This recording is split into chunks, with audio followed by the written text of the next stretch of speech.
una muy buena y clarificadora explicación de las novedades que va a suponer el reglamento. Por eso, muchas gracias.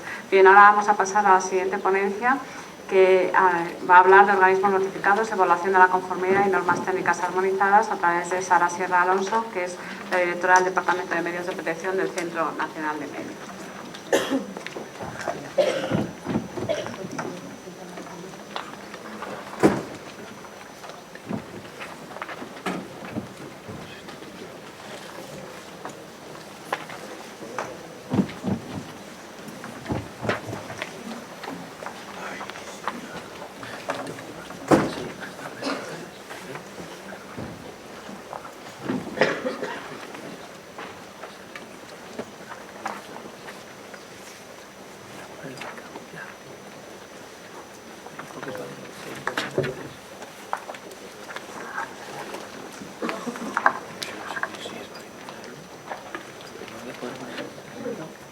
Buenos días a todos y muchas gracias por su presencia hoy aquí.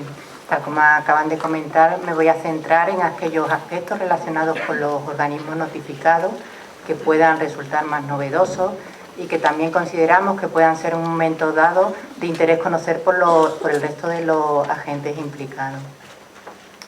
Para ello voy a abordar en primer lugar los requisitos que establece el reglamento para los organismos notificados y en segundo lugar me centraré en los procedimientos de evaluación de la conformidad en los que intervienen los organismos notificados. Durante el desarrollo de estos dos puntos, sin embargo, abordaré también aspectos relacionados con las normas armonizadas que ya se han introducido en la charla anterior. Para empezar, me gustaría aclarar una duda que suele ocurrir respecto a que los organismos notificados no son autoridad competente para el cumplimiento de la legislación. Son, como ya se ha introducido, tercera parte que interviene en ciertos procedimientos de evaluación de la conformidad. Por tanto, son un medio necesario en ciertos aspectos, pero no son autoridad. Intervienen en el reglamento en los mismos casos que en la directiva. Si en la directiva interveníamos en el certificado C de tipo, en el examen C de tipo, ahora intervenimos en lo que se denomina examen UE de tipo. Y para los equipos de categoría 3, pues en el control de la producción, que ahora se pasa a denominar conformidad con el tipo. Dada la trascendencia que tienen las decisiones de estos organismos notificados y también para conseguir una uniformidad entre todos los organismos a nivel europeo, se establecen una serie de requisitos. Estos requisitos vienen plasmados en el artículo 24 del reglamento.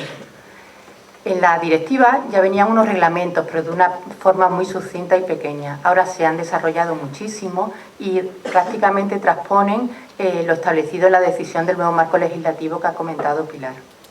Se inciden aspectos básicos como la independencia, imparcialidad y ausencia de conflictos de interés que debe guiar a estos organismos. Independencia en el sentido de que no pueden ser parte implicada en el diseño, fabricación o comercialización de los equipos, no pueden realizar tareas que puedan afectar a sus decisiones, como temas a veces de consultoría, y, por ejemplo, respecto a la imparcialidad, no pueden estar sometidos a presiones en la toma de sus decisiones. En este sentido, por ejemplo, su remuneración de su personal no debe depender del número de evaluaciones que realicen, ni del sentido que tengan estas evaluaciones. Por otro lado, se incide en la necesidad de la competencia técnica del personal que realice las evaluaciones. Aquí se destaca como novedad el que aparezca que tienen que tener un conocimiento y comprensión de los requisitos esenciales aplicables al EPI que van a evaluar y también de las normas armonizadas aplicables. Por otro lado, se establece que debe haber unos procedimientos claros y transparentes que permitan tomar decisiones que se puedan reproducir y se deben disponer de los medios técnicos necesarios, medios en cuanto a instalaciones, equipos y personal suficiente. Por último, me gustaría destacar, y por eso aparece en rojo como novedad, el que se establezca la obligatoriedad o la necesidad de participar en la normalización y coordinación de organismos notificados. Esto es una novedad que trataré más adelante con mayor profundidad. A fin de cuentas, el conseguir cumplir todos estos requisitos o la forma de avalar estos requisitos se traduce en que los organismos notificados tienen que estar sometidos a una acreditación por la entidad nacional de cada Estado miembro y que en España es, como ya se ha comentado, ENAC. Los organismos notificados españoles que actualmente actúan son 6 y están sometidos a estas acreditaciones. Sobre el tema de la notificación también se hablará en la charla posterior, por lo que no voy a introducir ningún tema referente a ello. Pero sí, como he comentado, quería ahondar un poco en el aspecto novedoso de la participación en normalización y coordinación de organismos notificados que establece el reglamento. No quiere decir que no existiese coordinación bajo la directiva, pero la novedad es que aparece en el texto legislativo la necesidad de participar y aplicar las directrices de forma general que establece este grupo.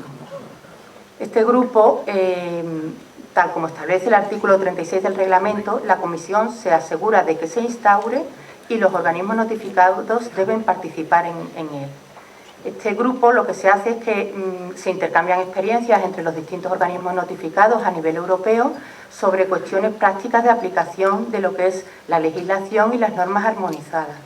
Se llega a soluciones y acuerdos que se plasman en unos documentos que se llaman, que algunos de ustedes conocerán, se llaman recomendaciones de uso y tienen el aspecto que aquí les indico.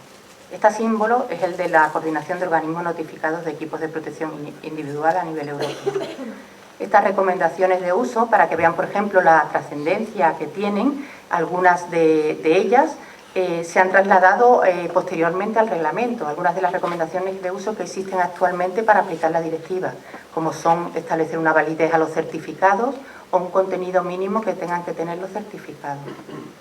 Estas recomendaciones no son simplemente que los organismos se reúnen y deciden una serie de soluciones que consideran más idóneas, sino que se someten a aprobación por el grupo de expertos de la Comisión Europea que lleva la directiva y ahora el reglamento, y se publican en la página web de la Comisión. Aquí les introduzco el enlace a la página web de la Comisión, donde se publica, entre otros, estas recomendaciones. Aquí os traigo cuál es la imagen de esta página web de la Comisión sobre los equipos de protección individual y se la plasmo porque realmente es un compendio muy bueno de distintos documentos y referencias que nosotros solemos utilizar mucho en las consultas. Por un lado, incluye la legislación aplicable, las guías que ha comentado antes de Pilar, por ejemplo, la guía de aplicación de la directiva está aquí, aparecerá la guía del nuevo reglamento, aparecerá aquí referenciada. Desde aquí también se tiene acceso a las normas armonizadas, a la base de datos Nando, donde aparecen todos los organismos notificados, que eso también nos suelen preguntar mucho, sobre qué organismo hay notificado para una cosa o para otra. Y aquí también se publican las recomendaciones de uso que les acabo de comentar. Se publican en este apartado, tanto las de tipo horizontal, que afectan a todos los equipos de protección individual, como las de tipo vertical. El otro aspecto que he señalado anteriormente como novedad y que quería también profundizar es el de la participación en la normalización. Ya hemos visto en la charla anterior que al final las normas es el elemento práctico que utilizamos para dar cumplimiento a las exigencias esenciales.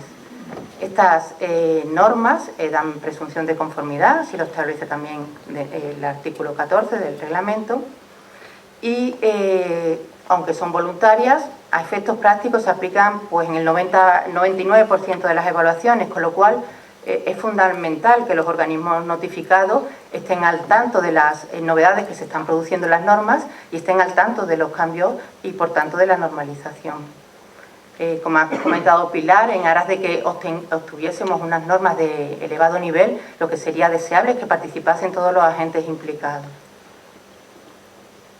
Las normas se revisan periódicamente para reflejar el estado del arte, el estado de la técnica, perdón, que he hecho traducción literal.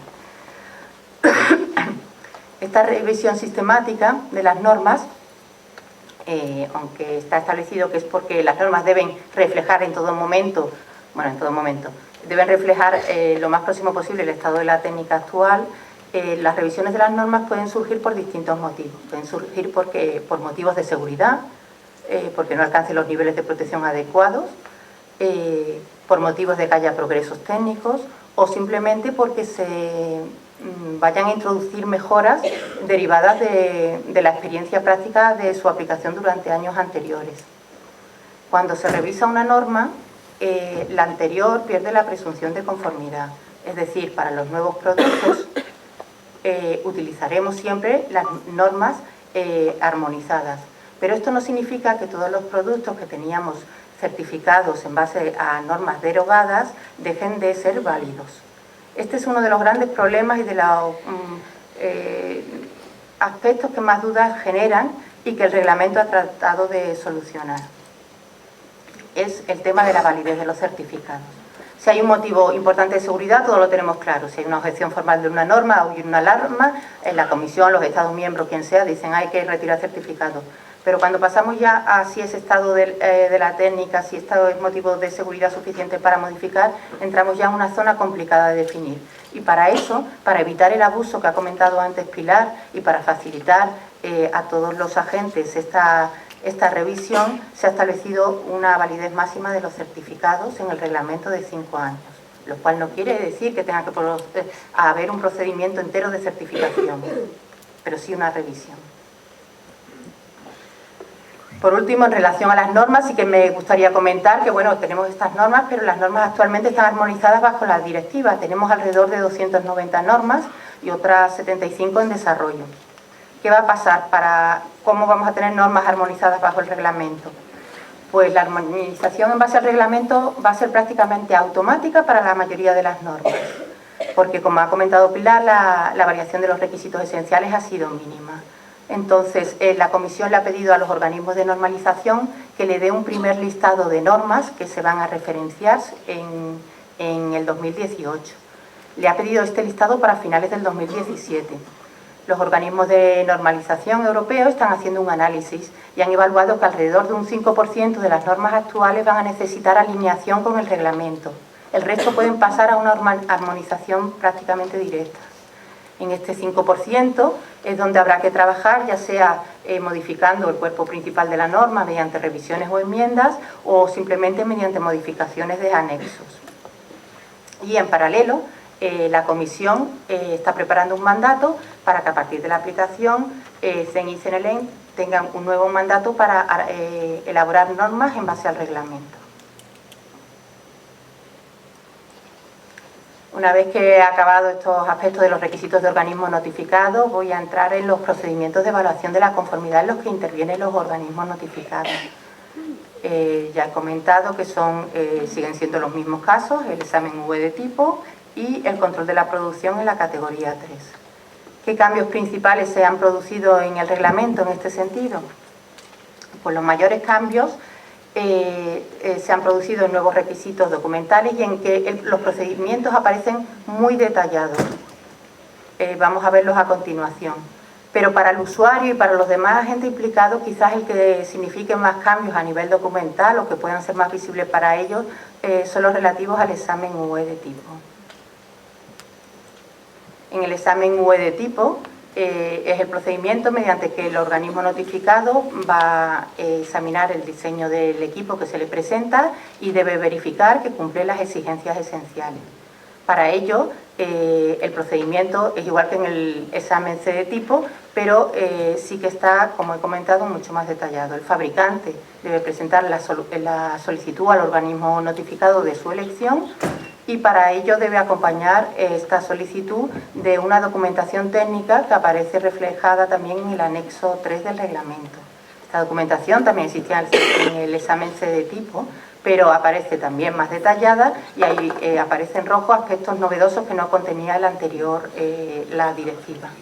Es decir, tiene que haber una descripción completa del EPI y el uso al que está destinado, una evaluación de riesgos contra los que está previsto que proteja y en el caso de que hablemos de equipos especiales, equipos a medida, tendrá que proporcionar una información adicional que también está detallada en el reglamento. El organismo notificado, en base a esta documentación, la examina para ver si cumple los requisitos esenciales aplicables, comprueba que el equipo que se le presenta cumple con esta documentación y efectúa, que este es el gordo de la evaluación, efectúa los exámenes y ensayos oportunos.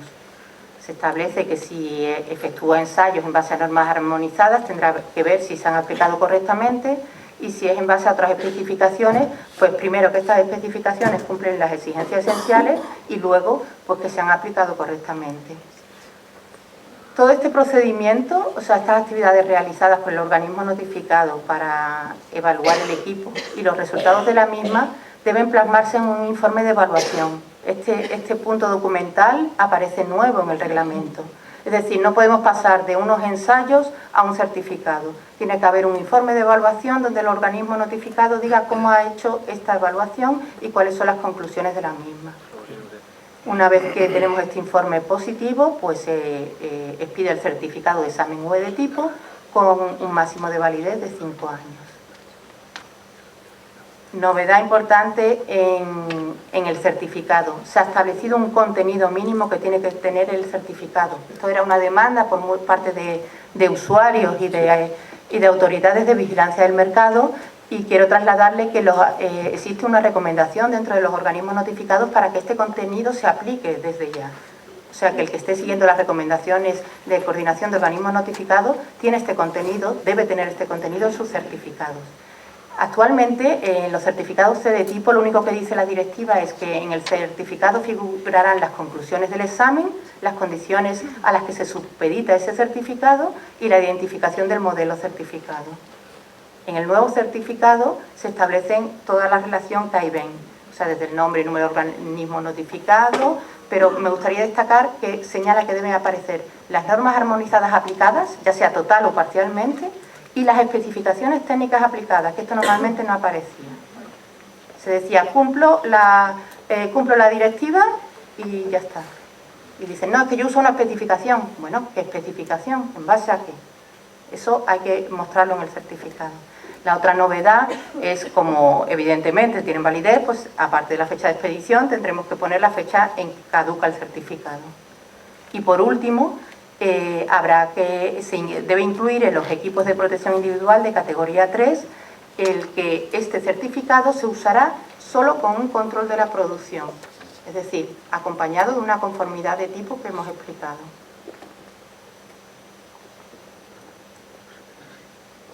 Como hemos establecido un periodo de validez para los certificados, pues evidentemente el reglamento tenía que establecer un procedimiento para renovar los certificados.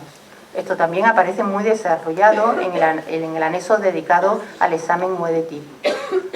En este anexo se establece que el fabricante debe solicitar que se revise el certificado cuando se den estas circunstancias, es decir, cuando modifique el EPI y pueda que ya no cumpla las exigencias esenciales, cuando haya un cambio en el estado de la técnica o cuando expire el certificado. En función de los cambios, el organismo notificado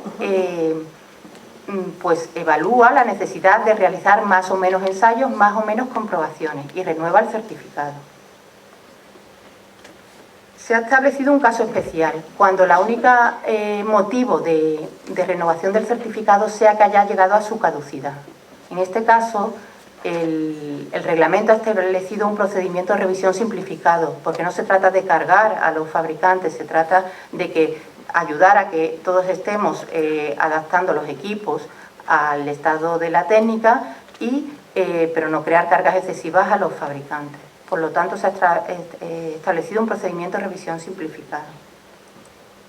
Este procedimiento, para que se pueda llevar a cabo, el fabricante tiene que cumplir una serie de pasos, tiene que facilitarle una serie de datos al organismo notificado, tiene que decirle que no ha modificado, confirmarle que no ha modificado su equipo, que no se han modificado las normas o especificaciones en base a las que diseñó ese equipo y que no hay modificación en el estado de la técnica.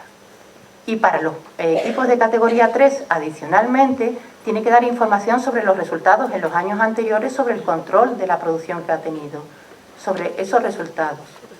En base a esto, el organismo notificado tendrá capacidad para evaluar si es cierto lo declarado por el fabricante, y en tal caso no hay que hacer ensayos y comprobaciones adicionales. Simplemente el organismo notificado renovará el certificado. Bueno, hemos acabado con el examen UE de tipo y solo me queda hablar del procedimiento para los equipos de categoría 3, que ahora se denomina conformidad con el tipo. Y sustituye a lo que antes se denominaba control de los EPI fabricados. se ha intentado introducir las mínimas modificaciones, pero había que adaptarlo al nuevo marco legislativo, teníamos que adaptarlo a los módulos establecidos en dicho marco. Y por tanto, lo que antes se llamaba control de producto final, ahora es el módulo C2. Y lo que antes era el sistema de garantía de calidad CE, ahora es el módulo D. En este último caso, los cambios son mínimos, pero en el control del producto final sí que hay diversos cambios que aparecen muy detallados en el anexo que lo contempla. Uno de ellos es que establece que el control sobre las muestras tiene que ser, las muestras sobre las que se realiza este control tiene que ser estadísticamente suficientemente representativas de la producción de ese equipo. Este es el tema más conflictivo ahora mismo respecto a este control de la producción.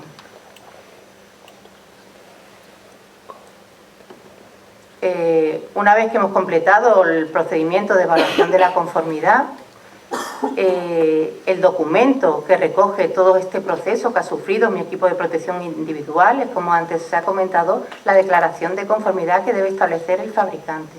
Esta declaración de conformidad que acompañará al equipo de protección individual está detallada en otro de los anexos y tiene como novedad la identificación del EPI, como se ha comentado, por producto, tipo, lote o serie, y también se especifica que cuando se refieran las normas armonizadas en base a las que se han hecho las evaluaciones, se incluyan las fechas de las mismas o las especificaciones técnicas que se han tenido en cuenta. Con este documento podemos saber muy bien qué es lo que ha ocurrido con nuestro equipo de protección individual, porque ahí se dirá si ha sido sometido a un examen C de tipo, porque tendremos que decir el número de certificado, y si ha sido sometido a un control de la producción, porque también tendremos que informar del organismo notificado que se ha encargado de este control. La mayor novedad, sin embargo, es la que se ha comentado, de que el EPI va a tener que ir acompañado de esta declaración de la conformidad, o al menos, si no se opta porque cada equipo de protección individual vaya acompañado de esta declaración, en las instrucciones de uso tendrá que haber una dirección de internet en la que se pueda acceder a dicha declaración. En este caso, si se va a optar por esta vía, habrá un contenido mínimo de la declaración que sí que tiene que aparecer de todas formas en las instrucciones de uso, y eso será la referencia a las normas o especificaciones técnicas y los organismos notificados que han intervenido en la evaluación de la conformidad. Con esto he hecho un repaso más o menos a lo que había comentado de mi introducción. Simplemente quería concluir comentándoles que, aunque quede mucho camino por andar y surjan problemas de tipo práctico en la implementación del reglamento, desde nuestro punto de vista y con la experiencia que tenemos, creemos que se han solventado algunos de los mayores problemas que tenía la implementación de la directiva. Les emplazo a visitar el portal de equipos de protección individual que tiene el Instituto, donde desde allí podrán acceder, por ejemplo, a la página de la comisión que les he comentado anteriormente, a distinta documentación relacionada que también he ido mencionando, y donde intentaremos mantener actualizado con las noticias que se vayan produciendo en este campo. Muchas gracias por su atención y nada más.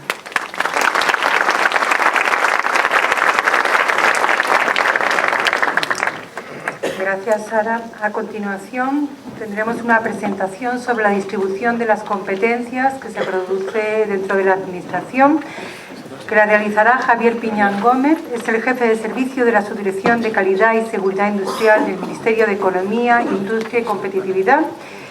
Tiene 15 años de experiencia en el sector privado, en el campo de la ingeniería y la construcción, e ingresó en el Cuerpo de Ingenieros Industriales del Estado en el año 2015. Cuando quiera, Javier.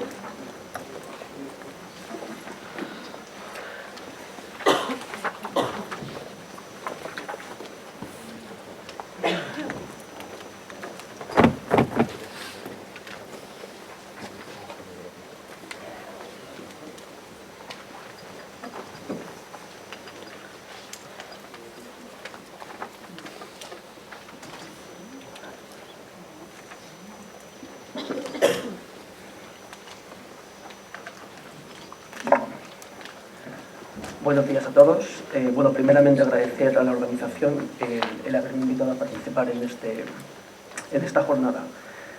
El objetivo de mi presentación es dar una visión sobre cuál es la distribución de competencias en la Administración.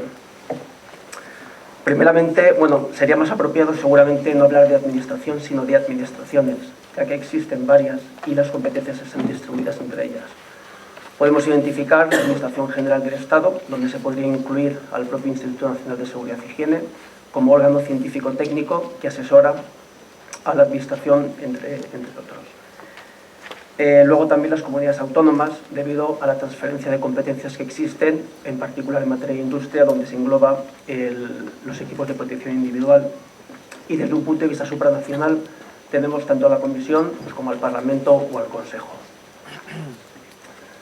Me parece interesante primeramente para poder conocer cuáles son las competencias que actualmente tienen las administraciones, el ver determinados aspectos de cómo estábamos antes y qué se ha producido una vez que nos hemos introducido en el mercado único. Previamente estábamos en una situación en la que existía una legislación por país. Cada país desarrollaba la suya, normalmente con un alto contenido técnico, donde pues se definían aquellos elementos que debía cumplir un producto, en concreto un EPI, para poder ser seguro. De tal forma que se establecía la figura de la homologación, que en esencia es un reconocimiento por parte de una administración de que un producto cumple con la legislación vigente. El objetivo final era pues garantizar la seguridad de aquellos productos que se iban a comercializar. De tal forma que en este esquema las administraciones tenían un control previo y directo sobre la comercialización de cada producto. ¿Qué ocurre? Que pues cuando se trata de constituir un mercado único nos encontramos con lo que se denomina una barrera técnica, es decir, un fabricante español, por ejemplo, que quisiera comercializar productos en otros Estados miembros, debía de pasar por este proceso de homologación en cada uno de los países, lo cual pues representa una carga administrativa evidente y eventualmente podría significar incluso la modificación de algunos equipos para adaptarse a la legislación de cada uno de los estados donde quisiera comercializar. Actualmente, después de un largo desarrollo normativo, se ha producido un nuevo escenario donde también se ha producido una evolución de las competencias de la Administración. De tal forma que estamos en un marco donde tenemos una legislación europea, antes directiva, ahora reglamento, donde vamos a decir que se produce un paso hacia atrás por parte de la Administración y se permite que a través de la evaluación de la conformidad una serie de organismos realizan ese control previo sobre los productos. El objetivo, evidentemente sigue siendo mantener la seguridad, pero a la vez lo que se pretende es que los agentes puedan introducir en el mercado de una manera más ágil y dinámica los productos. En este escenario, claro, el papel de la Administración ya no es previo y directo, pero sí se podría decir que es previo e indirecto, en el sentido de que aquellos organismos con capacidad técnica para realizar la evaluación de la conformidad son supervisados por la Administración. Y luego, posteriormente, cobra fuerza el control de mercado. ¿Por qué? Pues porque la facilidad para introducir los productos, pues lo que requiere es que una vez en el mercado, pues se garantice mediante la vigilancia, pues que cumple los requisitos y en el caso de que los cumplan, pues que sigan siendo seguros. Por lo tanto, para resumir, básicamente ahí se podría resumir en dos grandes capítulos las responsabilidades de la Administración. Por un lado, garantizar la garantía de la infraestructura nacional de la calidad y la seguridad dentro del ámbito de la evaluación de la conformidad. La Administración debe garantizar la competencia técnica de aquellos organismos que realicen esta función. Aquí, luego entraré más en detalle en ese aspecto. Y el segundo es el supervisar los productos que ya están comercializados a través del mecanismo de la vigilancia y control de mercado. En cuanto al primer punto, el Sistema Nacional para la Infraestructura para la Calidad y la Seguridad Industrial, como ha comentado antes Pilar, un elemento muy importante es la confianza. Es decir, ahora mismo se delega en unos organismos con capacidad técnica el que realicen ese control previo.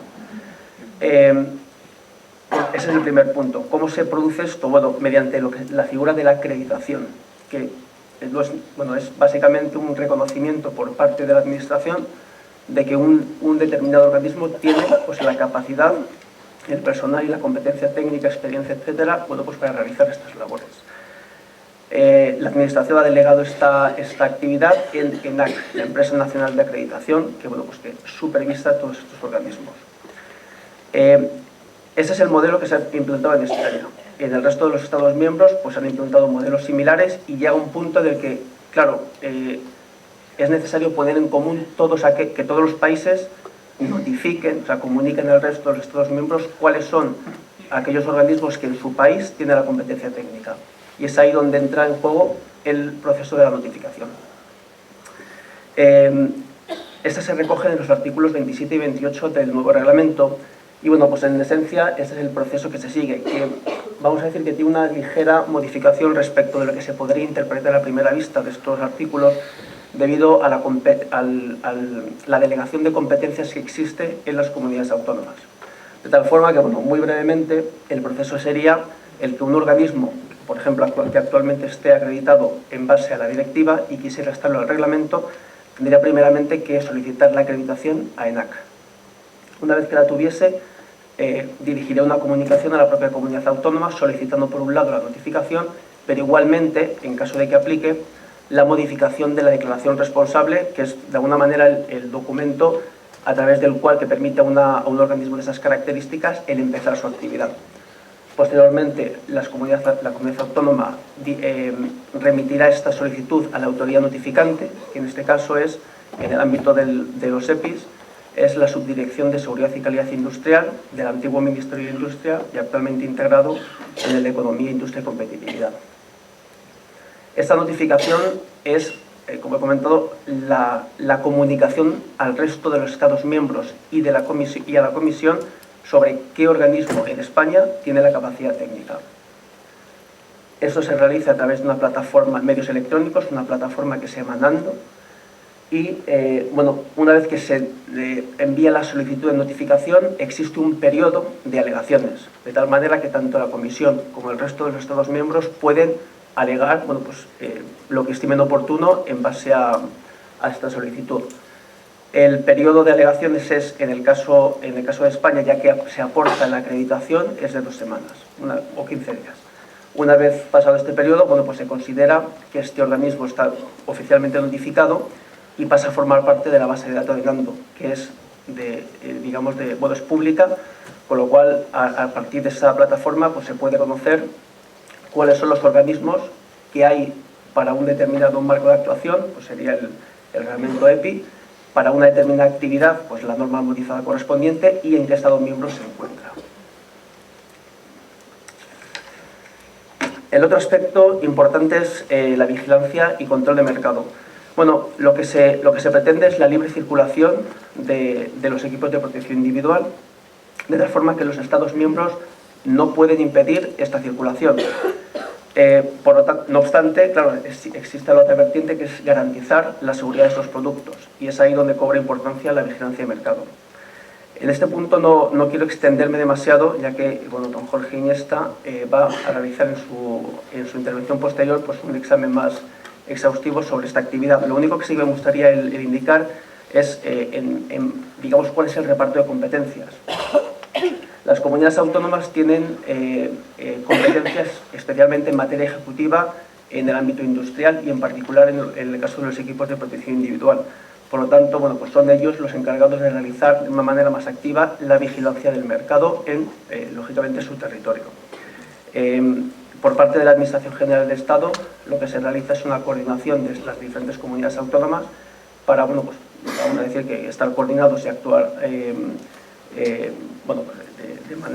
de manera cohesionada, y luego también ser el nexo de unión con tanto el resto de los Estados miembros como con la Comisión. Y bueno, para finalizar, hay un elemento importante que también ha comentado Sara, es el tema de la coordinación. Hemos comentado que efectivamente hay varias administraciones, con lo cual un elemento clave es cómo nos coordinamos entre nosotros para que, vamos a decir, que todo esto funcione. Entonces, desde un punto de vista supranacional, la Comisión se ha encargado de desarrollar un grupo de trabajo que se denomina AFCO, que está enfocado, pues, en la vigilancia de mercado y en que exista una mayor coordinación, intercambio de experiencias y de información entre los diferentes Estados miembros. Y luego unas plataformas, RAPEX e ICSMS, está bueno, mal escrito, es ICSMS.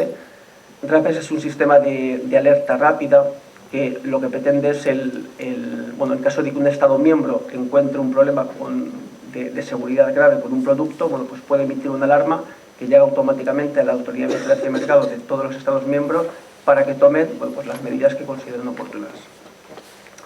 Y la plataforma ICSMS es una plataforma igualmente para compartir información, y esta está más enfocada a la vigilancia de mercado. El propósito es que todos los Estados miembros podamos ver qué hace el resto de los Estados miembros y así pues no duplicar trabajo. Vamos a decir que tratar de aprovechar la experiencia del resto para, bueno, pues el ayudarnos en nuestra vigilancia de mercado y, bueno, pues también transmitir todo eso que se consigue.